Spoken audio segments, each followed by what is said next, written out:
What's up, everybody?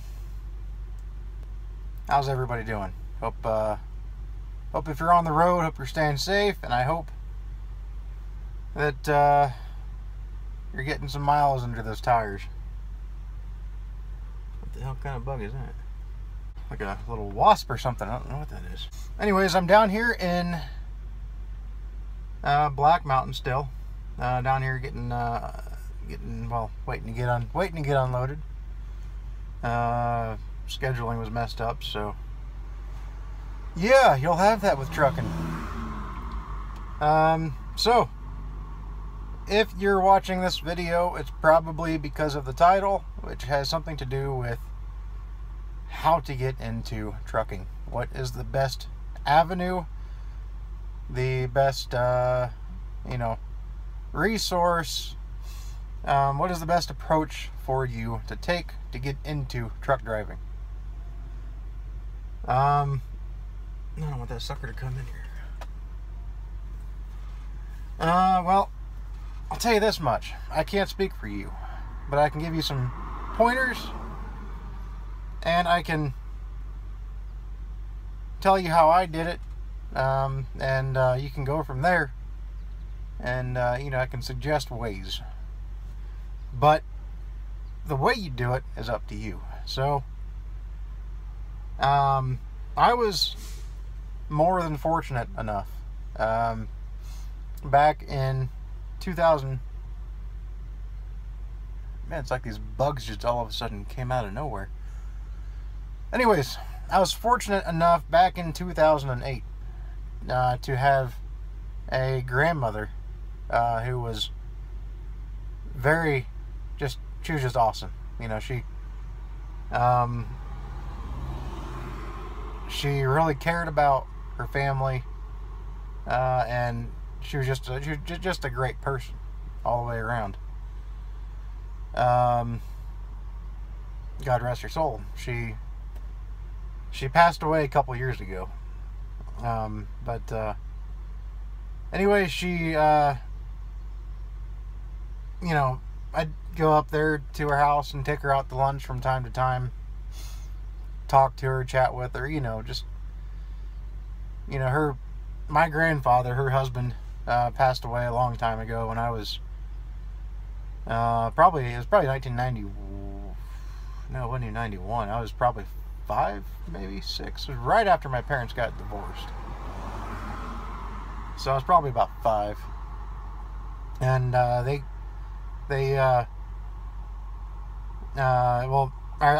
my grandfather passed away, but back then you don't want to hear all the sappy stuff about that, so I'll just leave it at that. But so she was for most of my life knowing her, she was alone in her house on Indian Lake in Ohio, and so I'd go up there, time to time, take her to lunch and whatnot. She always enjoyed, going out to lunch with her grandkids, and catching up. Well, one day I took her out to lunch, and we got on the topic of, I told her, I said, Grandma, I'd really like to someday, maybe, I said, I don't know when, I don't know how, but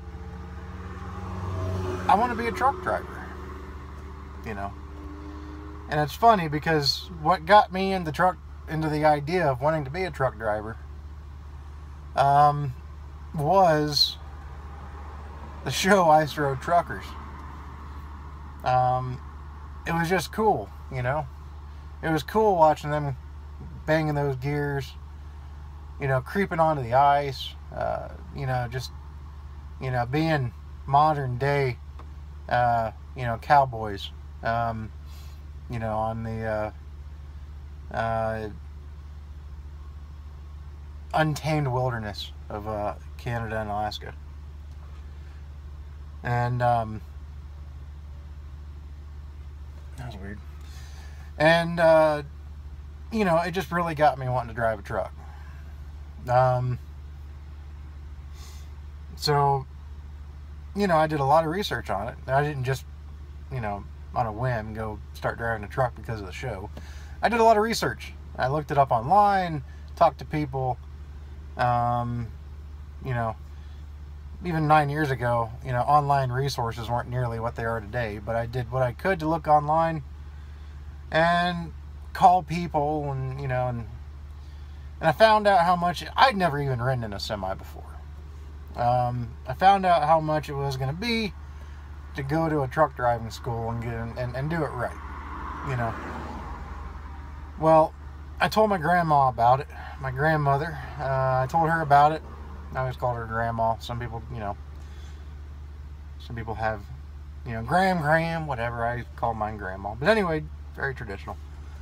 Told her about it, and she said straight up, without even hesitation, she goes, if you need help with it, let me know, and I will pay for it.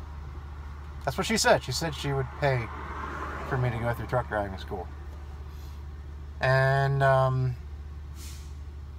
I didn't have the cash for truck driving school at the time, and I was thinking I was going to have to go through a company-sponsored school, which I didn't want to do. I didn't want to be basically enslaved to a company because I owed them money for a school that I had to go through to acquire my CDL.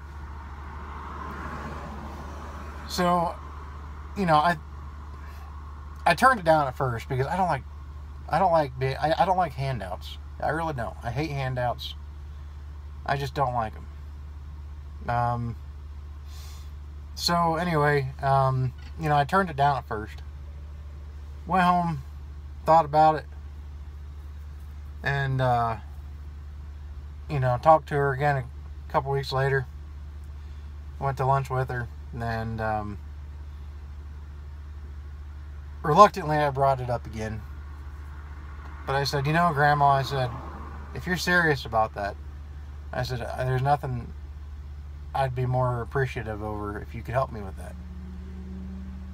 And I'll be damned if she didn't write me a check right then and there. She said, well, how much is the schooling? And I told her, you know, a little over $4,000 for 4 weeks of training. You know, I told her, and she just wrote the check right then and there. Didn't even blink an eye. So I was very lucky when it came to going and getting my CDL. So I will say this from a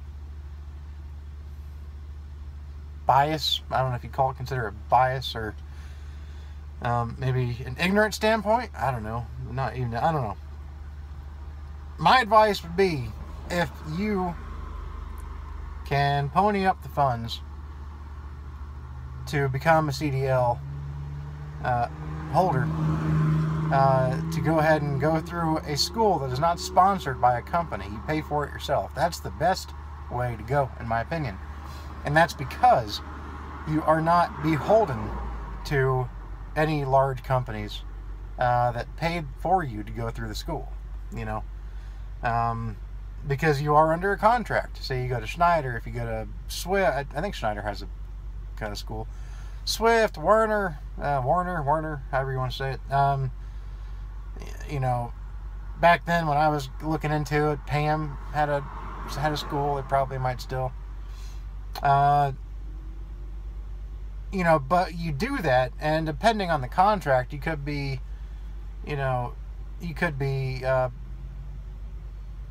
enslaved, so to speak. You know, when I say that, I mean you can't really go anywhere else to work because you're under contract with them because they paid for your school. So they're forced to go to work for that company, and meanwhile they're taking money out to pay for the schooling that that they put you through. You know, so it's just, to me, that's just a bad way. It's an easy way to go, but you have to realize that if you go that way, you expect to sacrifice 2 years at your first company, which, to be honest, 2 years is a very good amount of time to stay at your first company, which is how long I stayed at my first company.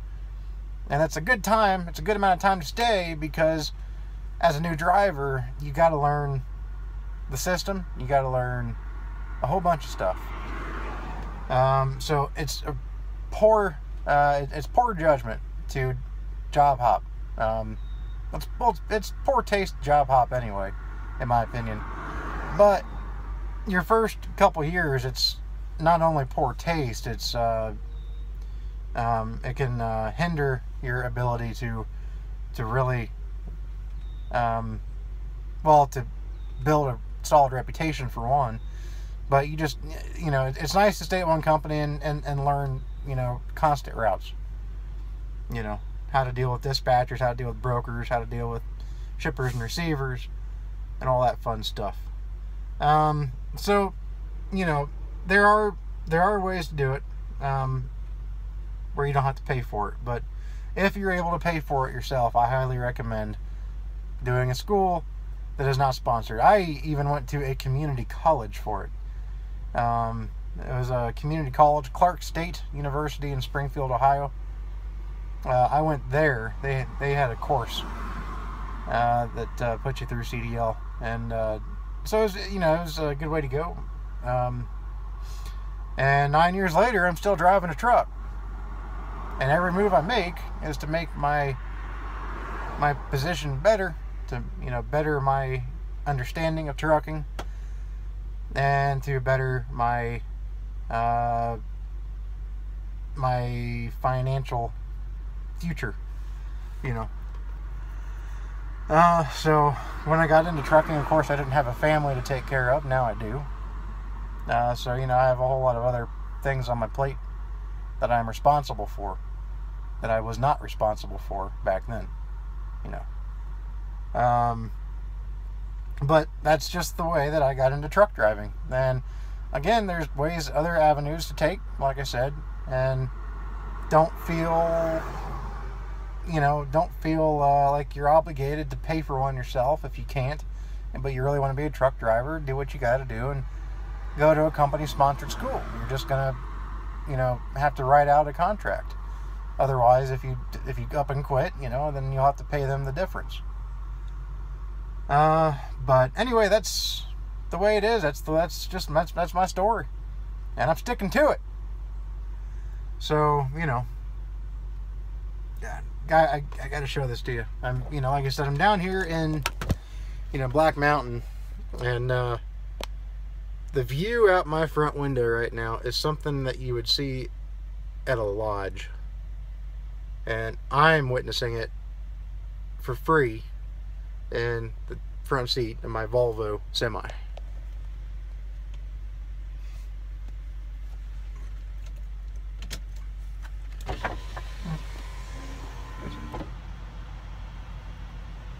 And look at it out there. Would you just look at it? It's gorgeous. It's absolutely gorgeous down here in Tennessee. North Carolina. So yeah, that's my journey. So I hope if anybody, if you have any questions about it, let me know. There are a lot of videos on YouTube. This is not by any stretch of the imagination. This is not the only one out there talking about this subject. So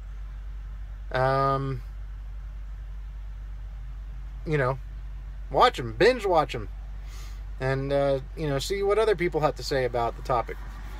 See if there's other avenues that I didn't really talk about, because I didn't really talk about a whole lot of avenues, but those are really there's not really a whole lot of avenues. There's there's grants and things like that you can apply for, to help put you through a separate school from a company, so that you're not beholden to a big company.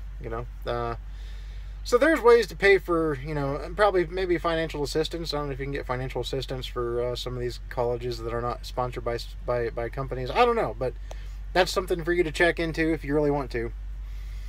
But there are ways. So good luck to you. And, well, we'll see y'all later. Take care.